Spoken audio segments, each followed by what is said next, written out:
मंदिर, मस्जिद, गुरुद्वारा, चर्च सब जाओ, लेकिन मेरे पागलों, अगर घर आके झूठ बोलते हो, चोरी करते हो, पाप करते हो, तो ये पूजा, ये भक्ति बेकार है। सच्ची भक्ति क्या है जानते हो?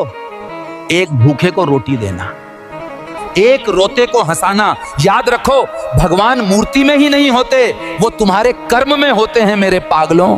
जो इंसान दूसरों के लिए आंसू पोंछता है वही भगवान का असली पुजारी है। अगर दिल में करुणा नहीं है तो मंदिर के दरवाजे भी तुम्हें मुक्ति नहीं दे सकते मेरे पागलों। सच्ची भक्ति वही है जो भूखे को अन्न देता है, प्यासे को जल देता है और दुखी को सहारा देता है।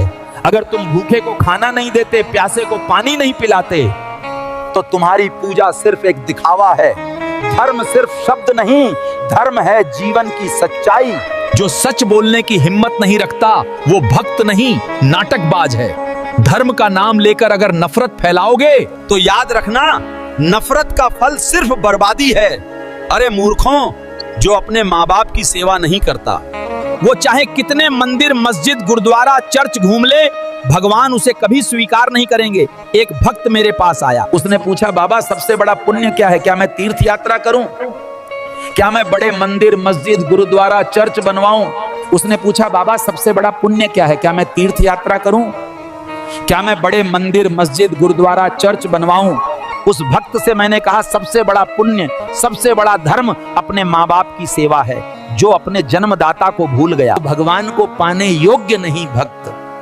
फिर बोला, बाबा अगर माँ बाप दूर हो गए हो तो मैंने कहा, बेटा उनकी दुआएं ही तेरा सबसे बड़ा तीर्थ है।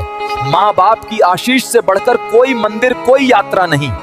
प्यारे भक्तों, जो अपनी माँ की सेवा करता है उसने सच्चे तीर्थ कर लिए। जो अपने पिता का आदर करता है उसने सभी देवताओं की पूजा कर ली। मेरे पागलों, जिस घर में माँ बाप हंसते हैं वहां भगवान अपने आप आशीर्वाद बरसाता है। जिस घर में माँ बाप रोते हैं वहां की पूजा भी कबूल नहीं होता। याद रखना, सबसे बड़ा मंदिर तुम्हारे घर में है। मैं इसलिए बार बार कह रहा हूं कि जिंदगी में लाखों रास्ते मिलेंगे, लेकिन सुकून सिर्फ माँ बाप के कदमों में मिलेगा।